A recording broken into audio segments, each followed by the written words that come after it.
আসসালামু আলাইকুম। আজকে আমরা ত্রিকোণমিতি সম্বন্ধে জানবো। তোমাদের নবম শ্রেণীতে অনেকেই যারা উঠেছো এখন পর্যন্ত হয়তো ত্রিকোণমিতির বেসিক তোমাদের একদমই নাই, বা ত্রিকোণমিতি সম্বন্ধে একটা ভীতি কাজ করে।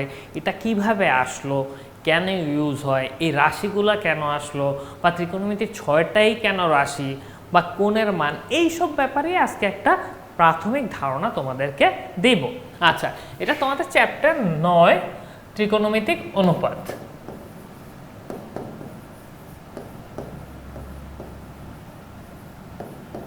আচ্ছা, ইংলিশে একে ট্রাইগোনোমেট্রি বলে।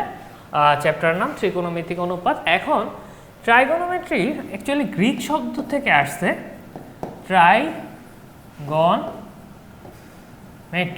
আচ্ছা, এখন কথা হচ্ছে যে ভাইয়া কেন গ্রিক শব্দ থেকে এই ওয়ার্ডগুলো নেওয়া হয়? এর কারণ হচ্ছে গ্রিক শব্দ এই ভাষাগুলা অনেক আগে ব্যবহৃত হতো এবং নির্দিষ্ট মানে অনেক বছর সময় ধরে এই ভাষা মানুষ মুখে আর ব্যবহার করে না। সো ভাষা পরিবর্তনশীল, যেই ভাষা ব্যবহার করা হয় না সেটা পরিবর্তন হওয়ারও চান্স নেই। এই কারণেই শব্দগুলো অ্যাকচুয়ালি গ্রিক শব্দগুলো থেকে নেওয়া হয়। ট্রাই অর্থ তো 3, গণ হচ্ছে ধার, এটা হচ্ছে পরিমাপ। তাইলে অ্যাকচুয়ালি এটার নাম থেকে একটা ধারণা কি পাচ্ছি, 3 ধার বিশিষ্ট কিছুর পরিমাপ। অ্যাকচুয়ালি 3 ধার মানে কি? ত্রিভুজ। তাহলে ত্রিভুজের 3 কোণের সমন্বয়। ত্রিভুজে কি আছে? 3টা কোণ আছে, 3টা বাহু আছে। আমরা প্রিভিয়াস ক্লাসগুলোতে এই যে বাহু এবং কোণের উপর সম্পর্ক করে বা ভিত্তি করে ত্রিভুজের যে নামের পরিবর্তন হয় এগুলা শিখে আসছে। আজকেও তার একটা ছোট্ট বিবরণ দেব। তো এগুলোর সাহায্যে আর কি মানে ত্রিকোণমিতিটার সূত্রপাত। ত্রিকোণমিতি অ্যাকচুয়ালি ব্যবহার করা হতো, যেমন ধরো পিরামিডের উচ্চতা পরিমাপ। ওই সময়তে ধরো 1800 বা 1900 শতাব্দীতে তখন এতটা বড় প্রযুক্তি ছিল না যে এত বড় কিছুর উচ্চতা আমরা মাপতে পারি। ঠিক ওই সময় ত্রিকোণমিতির সাহায্যে আমরা পিরামিডের মতো উঁচু স্তম্ভের পরিমাপও বের করতে পারছি ত্রিকোণমিতির সাহায্যে। এগুলো সম্বন্ধে আমরা আরও জানবো ডিটেলস। আজকে ত্রিকোণমিতি সম্বন্ধে কিছুটা তোমাদের ধারণা দিচ্ছি। ত্রিকোণমিতি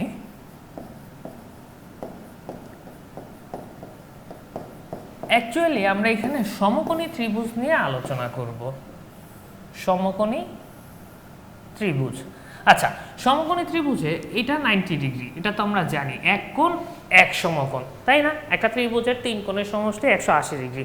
অ্যাকচুয়ালি একটা ত্রিভুজের 3 কোণের সমষ্টি 180 ডিগ্রি, এটা আমরা বইয়ে পড়ে আসছি। বাট কেন হয়েছে, কিভাবে হয়েছে, এটা কি আমরা জানি?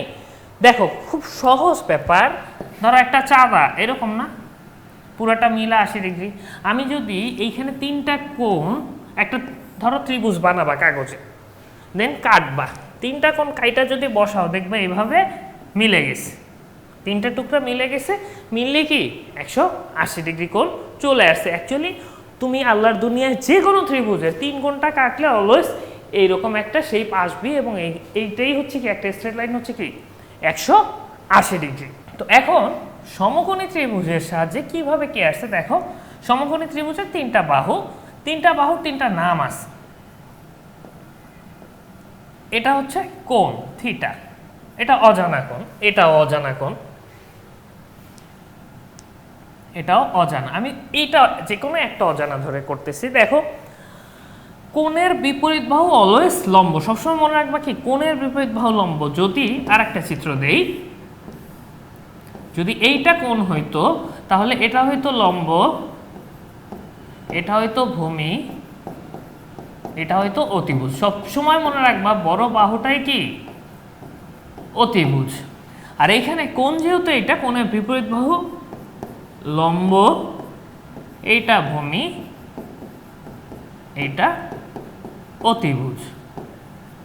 এখন কথা হচ্ছে ভাইয়া, আমাদের মাঝের মধ্যে কনফিউশন হয়, আমরা ধরেই নিই ভূমি মানে কি ভূমি নিচে থাকবে, লম্ব কি যেটা থাকবে সেটাই লম্ব। কিন্তু অ্যাকচুয়ালি এটা না, সবসময় মনে রাখবা আমার চিত্রে যে কোণটা দেয়া থাকবে 90 ডিগ্রি বাদে, 90 ডিগ্রির জন্যই তো এটা সমকোণী ত্রিভুজ। আরও তো 2টা কোণ আছে, এই 2টার যে কোনো একটা কোণ দেয়া থাকতে পারে, ইন্ডিকেট করা থাকবে। তো ওই কোণের বিপরীত বাহুটাই হচ্ছে অ্যাকচুয়ালি লম্ব। আচ্ছা, তো এগুলার ইংলিশ নামটা কি একটু দেখি। কোণের বিপরীত বাহু লম্ব, তাইলে এটাকে ইংলিশে বলা অপোজিট সাইড, অপোজিট সাইড। আচ্ছা, আর এটা হচ্ছে কি অতিভুজ হচ্ছে হাইপোটেনিয়াস, আর এটা কি বেস বা ভূমি।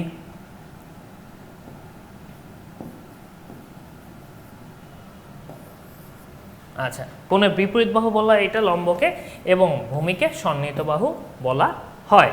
আচ্ছা, তাহলে আমরা সমকোণী ত্রিভুজের কোন বাহুকে কি বলা হয় সে ব্যাপারে আমরা একটা ধারণা নিলাম।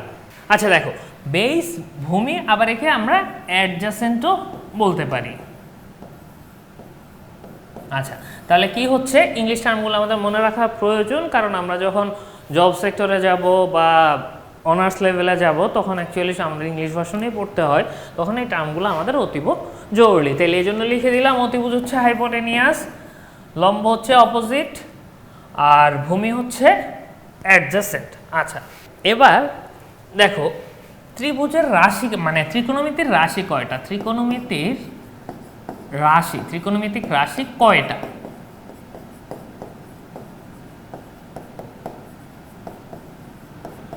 ত্রিকোণমিতিক রাশি কয়টা? এখন কোশ্চেন হইতে পারে যে ভাইয়া বইয়ে আছে বা আমরা জানি এখানে ত্রিকোণমিতিক রাশি অ্যাকচুয়ালি 6টা। এখন হোয়াই 6? এটা খুবই গুরুত্বপূর্ণ কোশ্চেন। এই কোশ্চেনের অ্যান্সার অনেকেই দিতে পারে না বা অনেকেরই কনফিউশন কেন আসলো, কেন 6টা একটু দেখি তো ভাইয়া। ত্রিভুজের বাহু কয়টা? 3টা, 1 2 3, তাই তো? প্রতিটা রাশি হচ্ছে 2টা বাহুর অনুপাত। সবসময় মনে রাখবা কি, এই যে ত্রিকোণমিতিক রাশি, এই ত্রিকোণমিতিক রাশিগুলো হচ্ছে কি যে কোনো 2টা বাহুর অনুপাত। এখন 3টা বাহু থেকে যদি 2টা বাহু নেই, এটা হচ্ছে অ্যাকচুয়ালি পারমুটেশন। পারমুটেশন মানে কি, এন পি আর, এন সংখ্যক জিনিস থেকে আর সংখ্যক জিনিস নিয়ে সাজানো, যার ফর্মুলা হচ্ছে n factorial divided by n minus r factorial. Factorial সম্বন্ধে তোমাদের একটু ধারণা দেই। ধরো 3 ফ্যাক্টোরিয়াল, 3 ফ্যাক্টোরিয়াল মানে হচ্ছে 1 ইন্টু 2 ইন্টু 3। আবার ধরো 5 ফ্যাক্টোরিয়াল, 5 ফ্যাক্টোরিয়াল হচ্ছে 1 into 2 into 3 into 4 into 5। Actually factorial বলতে এগুলোই বোঝানো হয়। তাহলে 3p2 কত? 3 ফ্যাক্টোরিয়াল 3 মাইনাস 2 ফ্যাক্টোরিয়াল, তাহলে 3 ফ্যাক্টোরিয়াল মান কত? 6, আর 1 ফ্যাক্টোরিয়াল 1, তাহলে কত হয়? 6। অ্যাকচুয়ালি তোমাদের কেউ যদি জিজ্ঞেস করে যে ভাইয়া ত্রিকোণমিতির মৌলিক রাশি 6টা কেন, এর কারণ হচ্ছে 6-এর বেশি আমার এই 2টা বাহু নিয়ে অনুপাত করা যায় না, এজন্যই অ্যাকচুয়ালি ত্রিকোণমিতির রাশি 6টা। চলো এই 6টা রাশি কি কি সেটা দেখি। দেখো, sine theta, cos theta, sec theta, cosec theta, tan theta, cot theta. তো সেক্ষেত্রে এখানে আমি একটা সমকোণী ত্রিভুজ নিলাম, এটা কোণ, এটা তাহলে কি লম্ব, ভূমি, এটা অতিভুজ। আমি নাম দিলাম ও পি এম। আচ্ছা, তো এখন কোন ত্রিকোণমিতিক রাশি কোন 2টা বাহুর অনুপাত, এটার জন্য আমরা ছোটবেলায় একটা ছড়া শিখছি যাতে অ্যাকচুয়ালি আমাদের মেমোরাইজ বা মনে রাখাটা ইজি হয়। চলো ছড়াটা আগে সবাই লিখে নিই। লেখো, সাগরে লবণ আছে, কবরে ভূত আছে, টেরা লম্বা ভূত। দেখো ভাইয়া, এখানে এই ছড়াটা অ্যাকচুয়ালি আমরা যারা 9 10-এ পড়ি আমাদের জন্য এটা অ্যাকচুয়ালি মনে রাখা খুব একটা কঠিন কিছু, ব্যাপারটা কিন্তু তা নয়। তাহলে এটা আমরা সবাই মনে রাখতে পারবো। এখন কত হচ্ছে এটার সাথে অ্যাকচুয়ালি এটার কি সম্পর্ক। তাহলে সাগর দ্বারা আমি সাইন বুঝাইছি, সাইন থিটা ইকুয়াল টু লবণ দিয়ে লম্ব আছে মানে অতিভুজ। তাহলে দেখো ভাই, এই ত্রিভুজের দিকে তাকাই, সমকোণী ত্রিভুজ, কোণের বিপরীত বাহু লম্ব, ওপি অতিভুজ। তাইলে আমি লিখতে পারি না পিএম বাই ওপি? এই ত্রিভুজ অনুযায়ী তো আমি লিখতে পারি PM by OP. Cos theta, কবরে মানে কস থিটা, তাহলে ভূত হচ্ছে ভূমি, আছে অতিভুজ।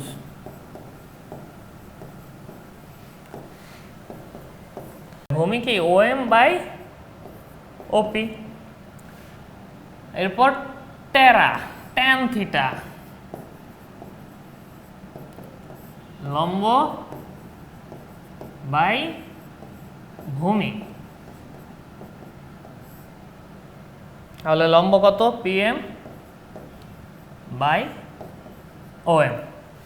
তাহলে দেখো এই একটা ছড়ার মাধ্যমে আমি তিনটা ত্রিকোণমিতির রাশির অনুপাতগুলা জানতে পারলাম। কোন দুইটা বাহুর অনুপাত নিয়ে কিভাবে এই ত্রিকোণমিতিক রাশিগুলা আসছে। ভাই এখানে তো টোটাল 6টা, আমি বের করছি কি 3টা, বাকি 3টা কিভাবে বের করব সেটা দেখাই দিচ্ছি।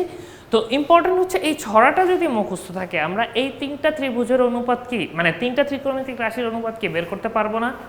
ওকে, বাকি 3টা কিভাবে আসছে জাস্ট এই ছড়া মনে রাখলে আমি 6টাই কিভাবে জানবো বা শিখবো সেটা তোমাদের দেখাচ্ছি। দেখো, সাইন থিটা হচ্ছে কোসেক থিটার বিপরীত রাশি। কোসেক থিটার বিপরীত রাশি হচ্ছে সাইন থিটা, ক্লিয়ার? কস থিটার বিপরীত রাশি হচ্ছে সেক থিটা,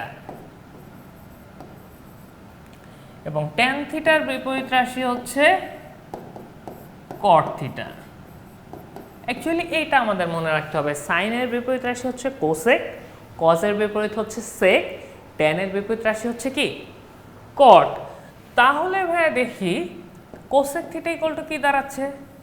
দেখো সাগরে লবণ আছে, লম্ব বাই অতিভুজ, যেহেতু কোসেক তার উল্টা, তাহলে এটা কি অতিভুজ বাই লম্ব না? অতিভুজ ডিভাইডেড বাই লম্ব। তাহলে অতিভুজের ভ্যালু কত? ওপি, লম্ব কত? পিএম। দেন কস সেক থিটা, সেক থিটা কি হবে তাইলে ভাইয়া? ভূমি অতিভুজ, অতিভুজ বাই ভূমি, অতিভুজ বাই ভূমি। তাইলে অতিভুজ কি? OP by OM. এবং কট থিটা কি? ট্যানের বিপরীত রাশি, তাহলে ভূমি বাই লম্ব। ভূমি হচ্ছে ওএম, লম্ব হচ্ছে পিএম। তাহলে দেখো ভাই এইখানে আমি শিখলাম সাইন কস ট্যান, এই 3টা ত্রিকোণমিতিক রাশি। অ্যাকচুয়ালি ত্রিকোণমিতির মৌলিক রাশি হচ্ছে সাইন এবং কস, কারণ এদের ভাঙানো যায় না, বাকি সবগুলোই কিন্তু সাইন এবং কসের সাথে রিলেটেড, সেটা দেখতেছি। আগে দেখো কোন এই যে 6টা রাশি কোনটা কার সাথে, কোন বাহুর অনুপাত কিভাবে আসে। আশা করি এই 3টা জাস্ট এই ছড়াটা যদি আমাদের মনে থাকে তাহলেই কিন্তু আমরা কি সাইন কস ট্যান পাচ্ছি, এবং সাইন কস ট্যানের বিপরীত রাশিগুলো জানলে আমরা বাকি 3টার বাহুগুলোর অনুপাতও আমরা নির্ণয় করতে পারবো, তাই তো? আচ্ছা, এবার আর একটা জিনিস দেখো, ট্যান থিটা। ট্যান থিটা হচ্ছে sine theta divided by cos theta. কিভাবে আসলো? সাইনের ভ্যালু কত? লম্ব বাই অতিভুজ। কসের ভ্যালু কত? ভূমি বাই অতিভুজ। ভাগ দিলে কি হচ্ছে? অতিভুজ অতিভুজ কাটাকাটি গেলে কি লম্ব বাই ভূমি আসতেছে না? এজন্যই ভাইয়া tan theta equal to sine by cos. একইভাবে cot theta equal to cos by sine. তাইলে মজার ব্যাপার দেখো, কেন আমি বলছি ত্রিকোণমিতির মৌলিক রাশি দুইটা কি সাইন এবং কস, এই দুইটাকে অন্য কিছুতে নেওয়া যায় না। বাট বাকি যে 4টা রাশি আছে প্রত্যেকটার সাথে কি হয় সাইন অথবা কি কস রিলেটেড। তাহলে আমরা আজকে কি শিখলাম? ত্রিকোণমিতির একটা সমকোণী ত্রিভুজ, কোণের বিপরীত বাহু লম্ব, বাহুগুলাকে সমকোণী ত্রিভুজের বাহুগুলাকে কি বলা হয়, এবং ত্রিকোণমিতিক রাশি কয়টা, এগুলা যে বাহুদ্বয়ের অনুপাত কেন 6টা, এবং এই অনুপাতগুলা আমরা শিখলাম। নেক্সট ক্লাসে আমরা ত্রিকোণমিতির সূত্রগুলা কিভাবে আসছে, কিভাবে অ্যাপ্লাই করতে হয়, এবং সেগুলোর প্রমাণগুলা আমরা শিখব। আজকে এই পর্যন্তই, সবাই ভালো থাকো। আসসালামু আলাইকুম, আল্লাহ হাফেজ।